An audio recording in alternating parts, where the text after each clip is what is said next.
Ելենա Արշակյանի «Ծով աչքերի պատճառով» սերիալի նկարահանումները շարունակվում են, հեռուստադիտողները դիտում ու քննարկում հեռուստասերիալի հերթական սերիան։ Գոռն ու Սառան երբ որ ուզում են ամուսնանան, մի բան խանգարում է, գրել է հեռուստադիտողներից մեկը։ Սցենարիստ շուրջ-շուտ Սառայի և Եվայի հանդիպման իմաստը որն է, սերիալում շատ է մոռացվում ինքնասիրությունն ու վեհությունը։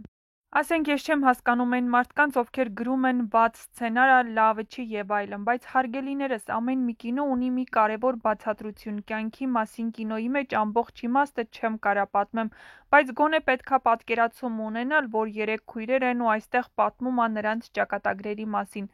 այ արդյոք կհաղթարվի նրանց սերը թե ոչ։ Նույն բանը նաև կրկնվում ա Վերջին զանգը հեռուստանովելում, ամեն ինչ գնում ա իր հունով, չգիտեմ օգուտ տվեցի թե չէ, գրել է հեռուստադիտողներից մեկը։ Էման գնաց Եվրոպա, Ռեբեկային բան չեղավ, Ադրինը գնաց Հնդկաստան, Էլկան ընկավ ավտոյի տակ։ Այսպիսին էին այսօրվա սերիայի մեկնաբանությունները։ Եթե համակարծիք չեք, ապա գրեք ձեր կարծիքները։